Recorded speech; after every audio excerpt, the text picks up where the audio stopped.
Oke, Bismillahirrahmanirrahim. Assalamualaikum warahmatullahi wabarakatuh. Waalaikumsalam warahmatullahi wabarakatuh. Cukup jelas terdengar ya suara Bu Ririn ya. Baik, hari ini Bu Ririn mau nge-review lagi tentang hal yang mendasar sekali di keperawatan jiwa, yaitu proses bagaimana seseorang bisa mengalami gangguan jiwa. Ada yang masih ingat nggak dijelaskan menggunakan teori model siapa yang waktu itu kita pelajarin? Silahkan di-unmute saja yang masih ingat. Teori model siapa? Kita kemarin menggunakan yang Stuart ya. Kita pakai yang Stuart, coba kita akan buka. Bu Ririn akan share screen dulu ya. Nanti di akhirnya kita ada kuisnya tentang ini. Tentang model adaptasi ya. Yang langsung dikirimkan ke WA Bu Ririn.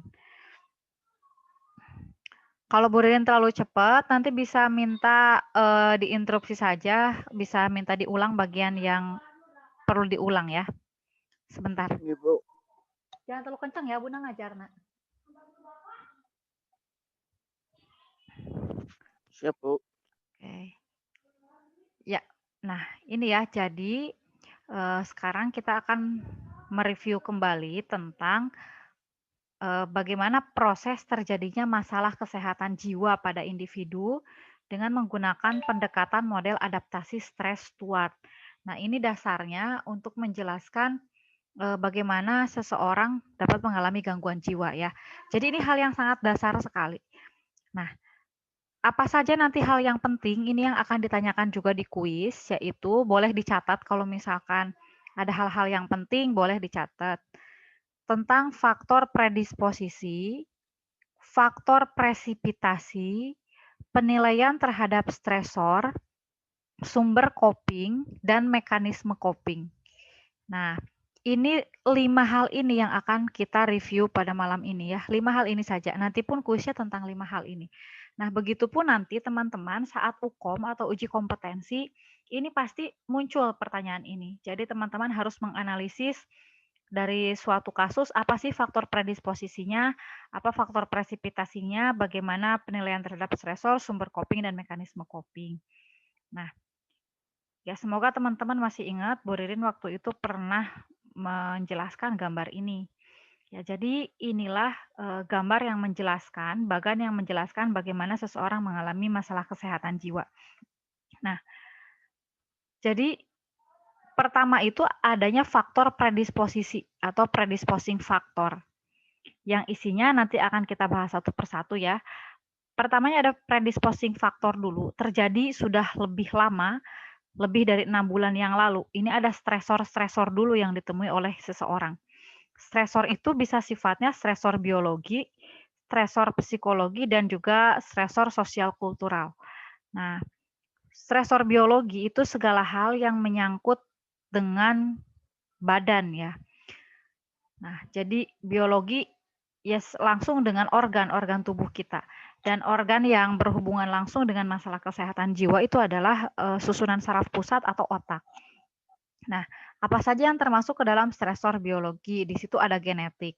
Jadi kalau di keluarganya itu ada riwayat gangguan jiwa, apalagi yang mengalami gangguan jiwa itu adalah saudara kembar, apalagi kembarnya kembar monozigot, maka resiko kembarannya untuk mengalami gangguan jiwa itu 50%. Kemudian apabila orang tuanya yang mengalami gangguan jiwa, maka anaknya ada resiko sebesar 13%.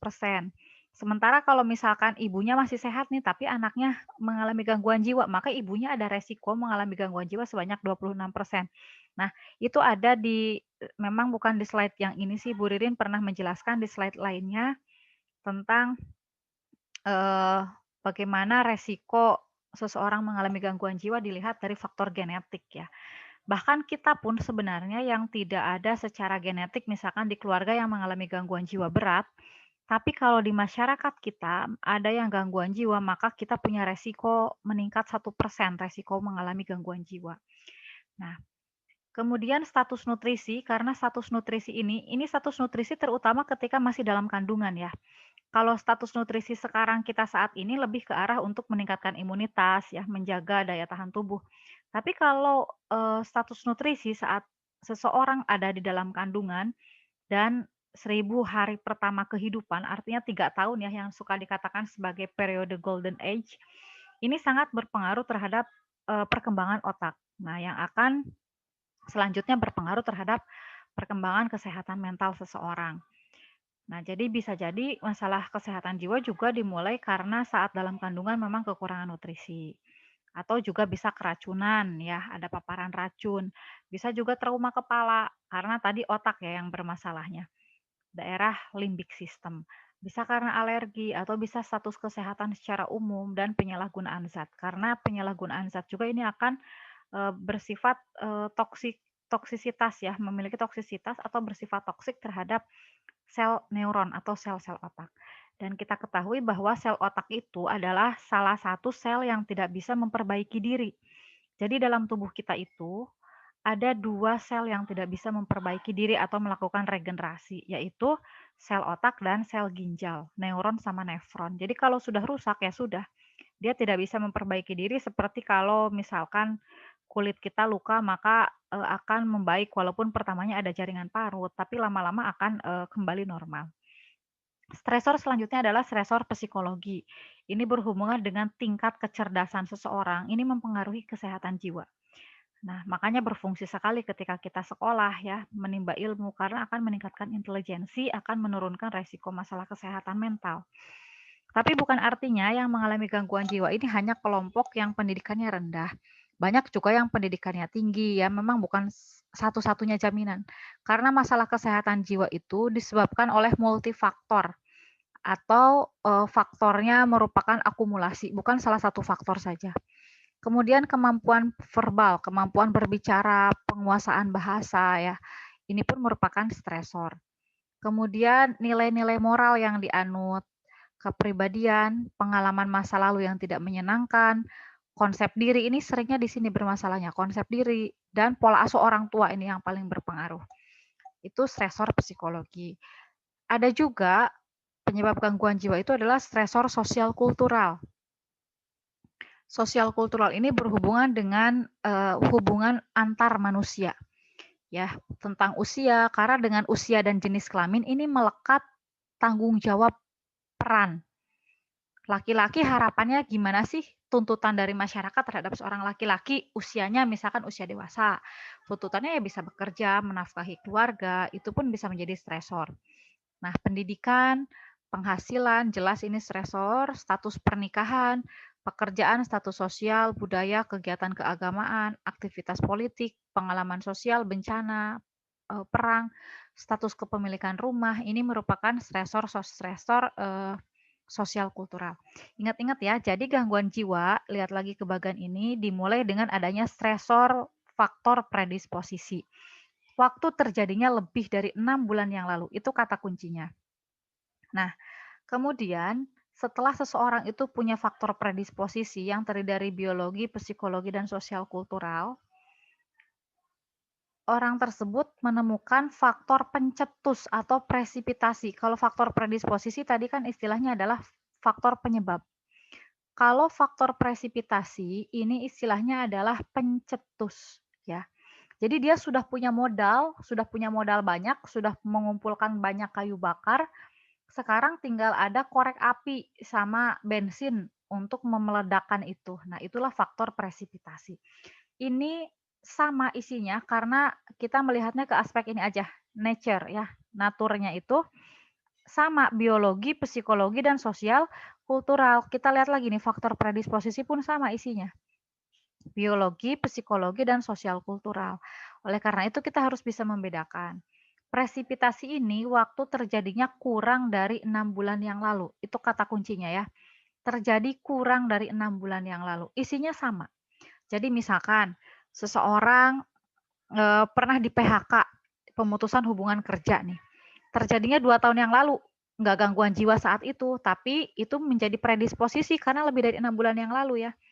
Nah, tiba-tiba 1 minggu yang lalu dia diputuskan oleh pacarnya, jadi gangguan jiwa. Nah, presipitasinya diputuskan oleh pacar. Sementara di PHK-nya itu adalah faktor predisposisi.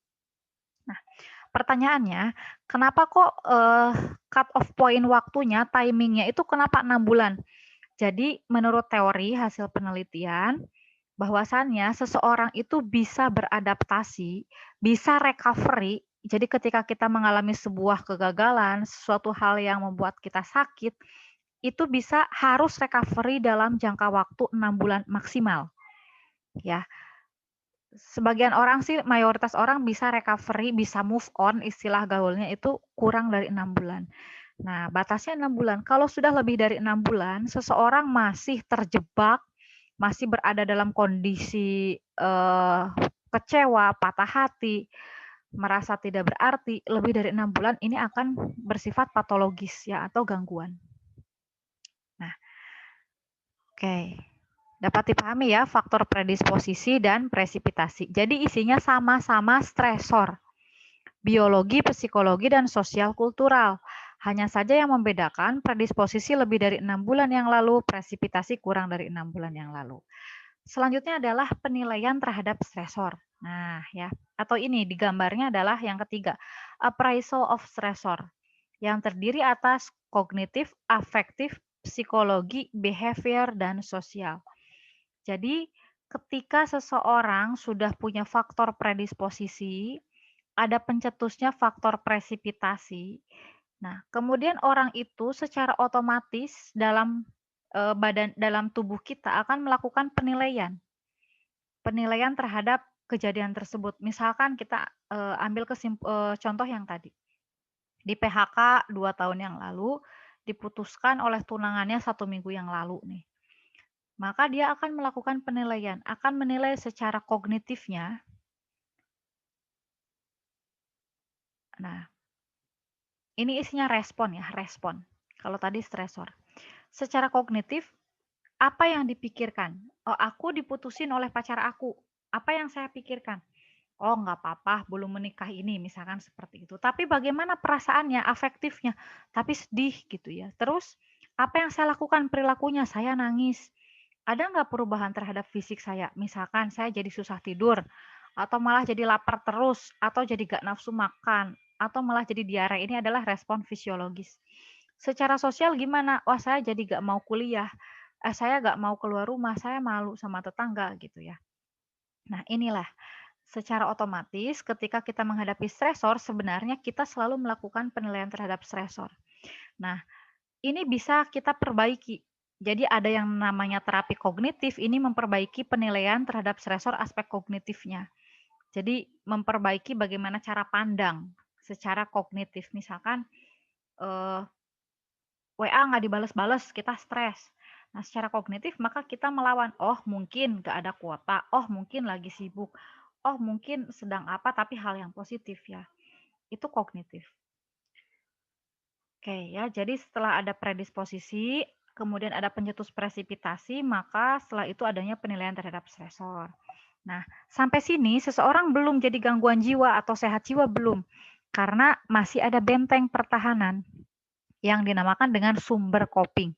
Kita lihat lagi di gambarnya nih, tahap yang keempat, yaitu adanya coping resources atau sumber coping terdiri dari 4 hal.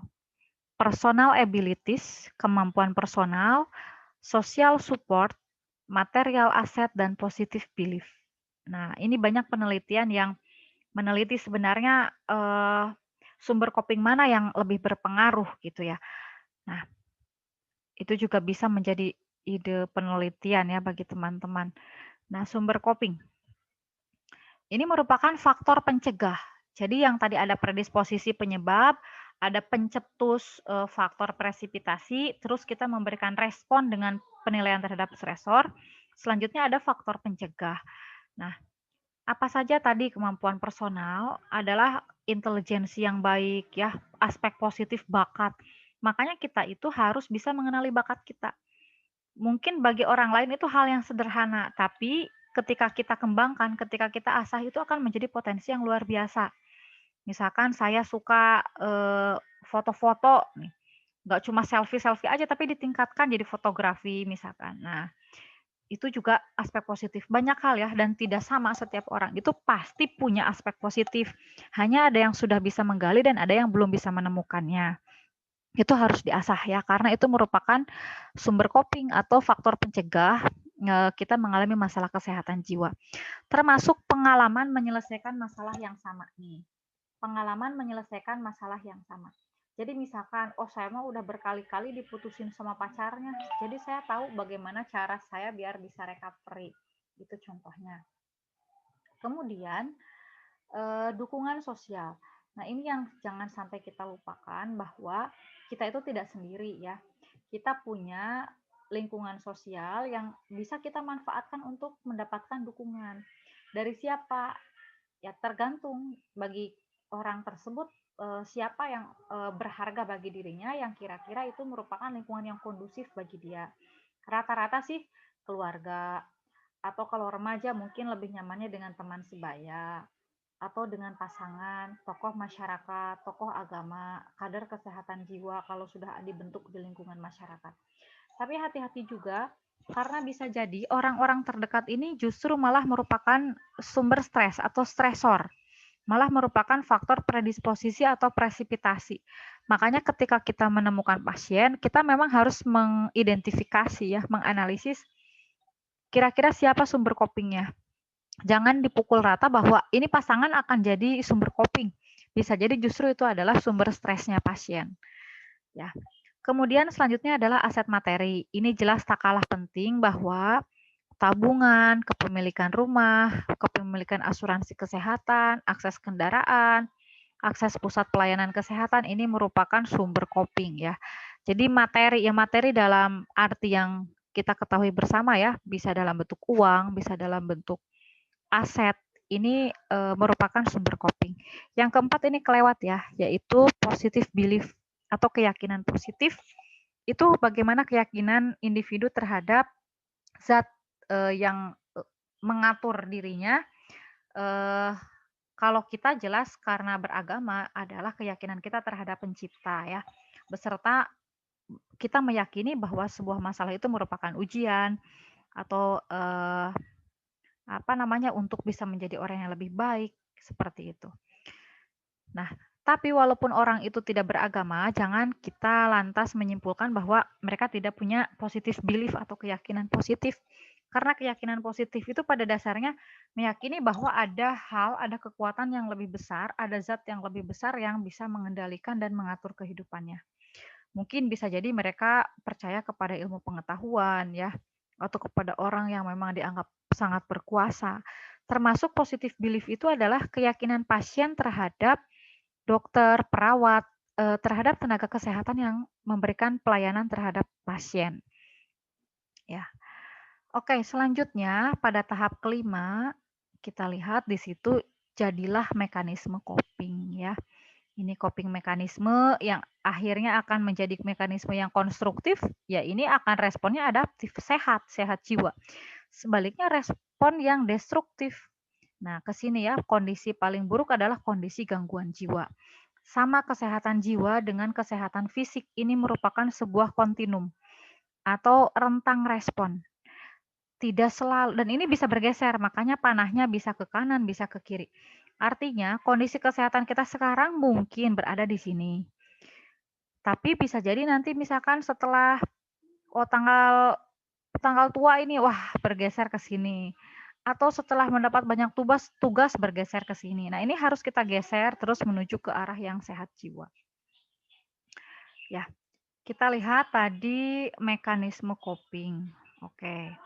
Nah, mekanisme coping itu usaha yang dilakukan oleh individu untuk mengatasi atau memanage stresor atau masalah.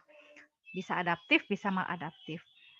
Secara garis besar, mekanisme coping itu ada 3 tipe. Yang pertama, problem fokus atau berorientasi ke masalah. Jadi, individu itu akan berupaya langsung mengatasi ancaman itu dengan cara negosiasi, diselesaikan masalahnya ya atau dikonfrontasi. Ada juga yang cognitively fokus ketika masalah itu memang tidak bisa dikendalikan oleh kita. Jadi berupaya untuk mengontrol makna. Nah, di sini maknanya. Kita mencari hikmah dari kejadian itu. Contoh, kalau misalkan terjadi bencana, kebakaran misalkan, kita kan tidak bisa mengendalikan itu. Oleh karena itu mengambil hikmah dari kejadian tersebut dan tetap berpikir positif. ada juga kelompok yang tipe yang emosional fokus. Jadi ini mengedepankan perasaan stresnya, sehingga akan menjadi kondisi yang patologis atau menjadi kondisi yang gangguan. Nah, ini jenis-jenis tipe mekanisme coping-nya bisa teman-teman baca ya, tapi tidak untuk dihafalkan juga karena ini banyak, ada 19 jenis mekanisme coping. Hanya dibagi secara garis besar ada 3 tipe. Yang diselesaikan langsung masalahnya, ada yang mengambil hikmah dari masalah itu, dan ada yang mengedepankan perasaannya ya, jadi stres di sini. Oke, ya itu sebenarnya untuk proses terjadinya gangguan jiwa ya. Nah, selanjutnya tentang di keperawatan jiwa itu perbedaannya dengan kedokteran jiwa ya. Ini nursing, ini medicine ya. Jadi penyebab gangguan jiwa kalau menurut perspektif keperawatan kita melihat vulnerability. Jadi kerawanan, kerentanan ya, adanya kerentanan. Kalau ini adanya kausa, adanya penyebab tunggal. Kalau ini kan kerentanan bisa karena multifaktor tadi, stresor-stresornya. Pengkajiannya kita mengkaji faktor resiko. Tapi kalau kedokteran ini penyakitnya apa?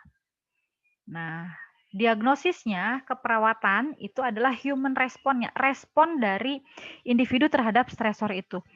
Tapi kalau kedokteran ini adalah masalah kesehatan. Sehingga penanganannya kita bersifat perawatan dan kedokteran bersifat pemberian obat atau cure, pengobatan. Nah, kemudian berbeda di setting keperawatan lain. Jadi kalau pasien di rumah sakit jiwa itu akan dibedakan menjadi 4 tipe ya, jadi 4 kelas gitu. Pertama pada fase krisis, baru masuk UGD ya, masih ngamuk misalkan. Kemudian fase akut, fase maintenance, dan fase health promotion. Jadi kalau pada fase krisis, tujuan kita itu memberikan intervensi adalah untuk tercapainya stabilisasi. Ya. Nah, ini asesmennya apa? Jadi beda-beda setiap tahapan. Tidak cocok kalau misalkan masih fase krisis, pasien masih jerit-jerit, histeris, kita misalkan berikan pendidikan kesehatan, dikasih penyuluhan. Ini tidak cocok ya, karena harusnya di sini adalah kita mengamankan lingkungan, memanage lingkungan agar tidak terjadi harm itu tidak terjadi, yang tidak merusak atau menyakiti baik diri sendiri ataupun orang lain. Nah, ini fase akut, pengurangan gejala ya, bisa dibaca di sini. Kalau fase maintenance ini biasanya teman-teman kalau praktek kemarin, belum praktek ya. Nanti kalau praktek biasanya ditempatkan di ruang maintenance, tapi juga akan praktek nanti di ruang akut ya, melihat bagaimana penanganan di fase akut. Oke, itu saja yang Bu Ririn sampaikan. Yang selanjutnya ini kan sudah sepertinya oleh Bu Ita ya. Oleh Bu Ita kemarin dijelaskan untuk diagnosis-diagnosis yang harus diingat di keperawatan jiwa adalah nanti bagaimana SP-nya atau strategi pelaksanaannya, intervensinya kepada pasien. Dan itu nggak banyak sebenarnya, karena di keperawatan jiwa itu diagnosisnya sudah jelas. Untuk D3 diagnosis gangguannya hanya 5. Itu sudah jelas ya, itu saja yang harus betul-betul dipahami, yang ada di matriks itu, yang diberikan dalam bentuk Excel, itu harus diingat ya. Silakan selanjutnya Bu Ririn buka sesi tanya jawab 5 atau 10 menit, selanjutnya kita kuis. Silakan Mbak, saya tutup dulu share screen-nya. Silakan Bu Ririn buka untuk sesi tanya jawab. Sebentar lagi habis nih. Oke, kalau gitu kita kuis dulu ya. Coba dibuka dulu itunya, mute-nya. Di-unmute dulu. Sudah siap kuis? 1, 2, 3, 4, tinggal 4. Mungkin hilang sinyal yang lain. 1, 2. Oh, tapi ada di sininya. 1, 2, 3, 4, 5. Masih. Oke, halo. Jadi sekarang teman-teman buka WA-nya di chat, ngechat ke Bu Ririn ya. Jawabannya kan ini pilihan ganda. Nanti tinggal A, B, C, D, E gitu ditulis aja. Nomor 1 misalkan A, nomor 2 B gitu ya. Siap? Oke Bu, siap Bu. Udah ya dibukanya WA Bu Ririn ya. Ngechat ke Bu Ya, Ririn Bu. langsung. Belum, Bu. Belum? Ya udah save dulu nomor Bu Ririn. Udah punya nomornya Oke, belum? Bu. Udah. Belum Bu, bentar Bu. Oke. Saya tunggu.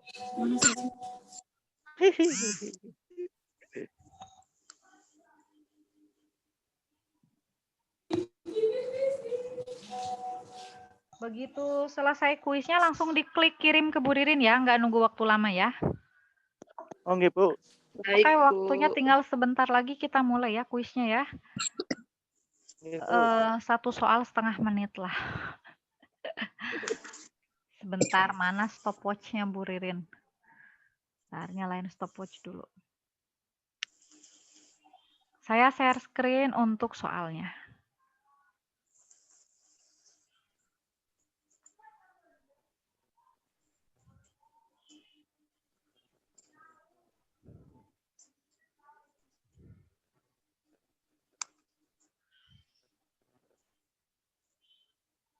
Oke, soal nomor 1. Silakan ditulis jawabannya A, B, C, D, E, F. 30 detik.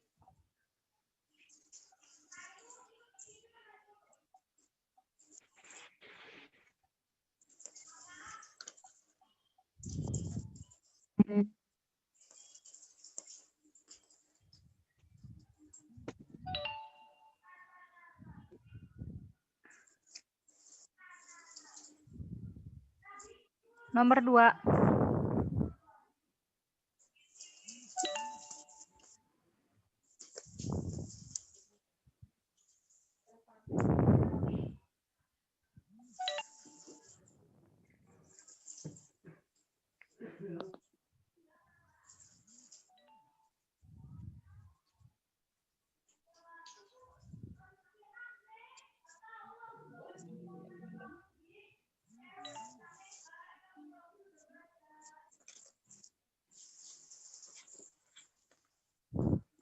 Nomor 3.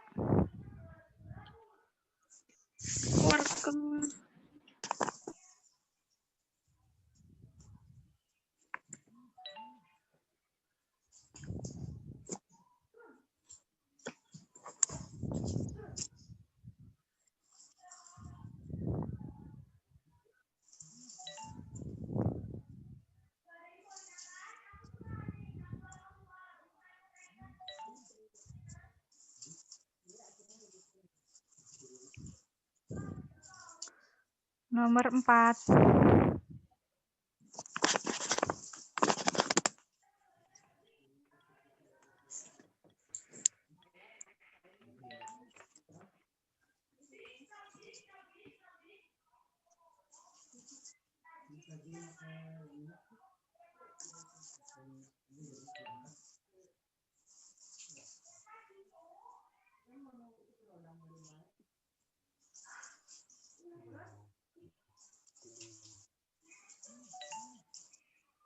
Nomor 5.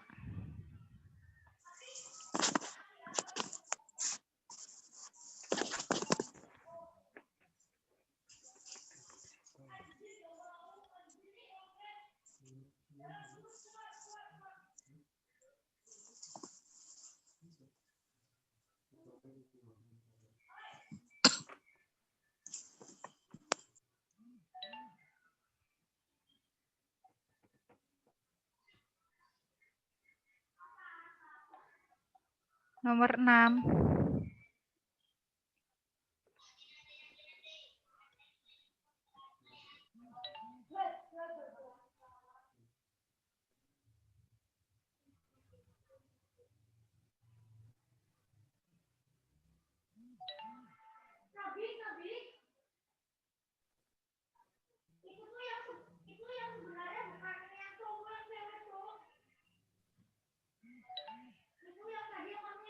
Nomor 7.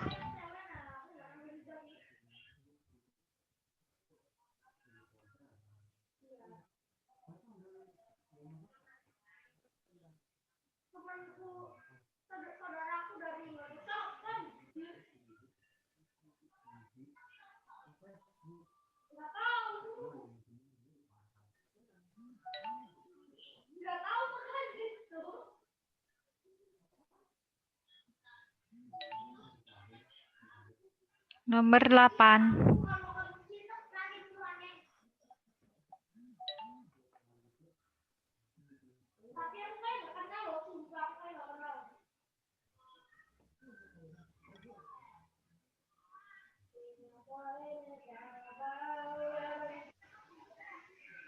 Anjir, kok bisa sih?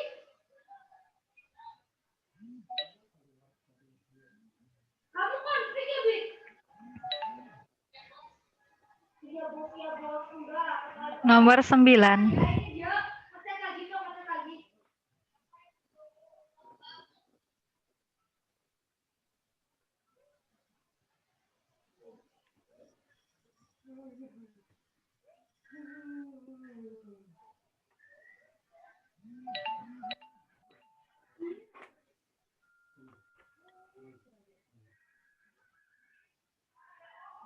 Oi. Welcome. Nomor 10.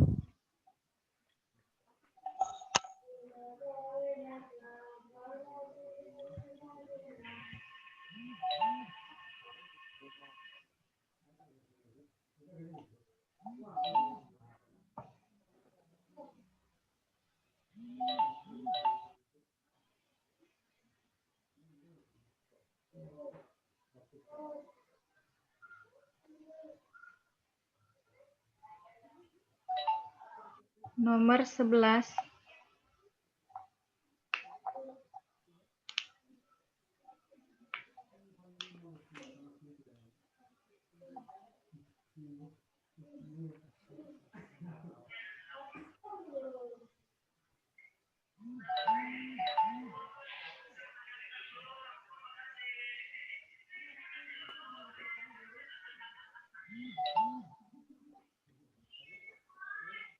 Nomor 12.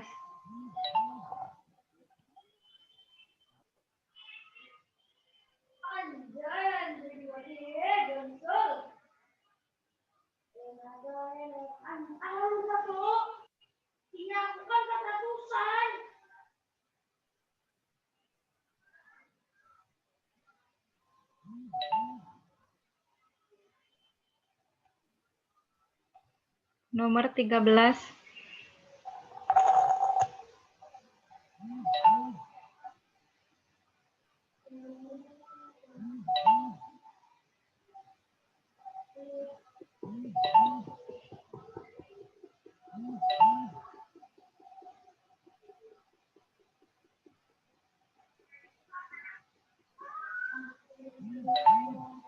Nomor 14.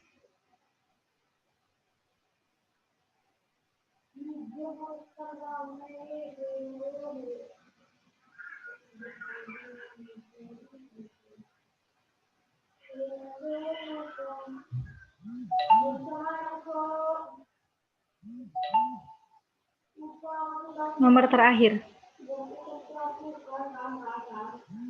Oke, sekalian closing ya. Sudah cukup, waktunya bentar lagi habis. Semoga bermanfaat. Jawabannya sudah Amin, masuk ke Bu. Bu Ririn. Ya, insya Allah sih dari Bu Ririn nilainya bagus lah. Kalian sudah mengikuti dengan baik. Semoga bermanfaat. Salam buat keluarga ya. Sehat selalu, tetap menjalankan protokol kesehatan. Kita akhiri perkuliahan kita. Assalamualaikum warahmatullahi wabarakatuh. Waalaikumsalam warahmatullahi wabarakatuh.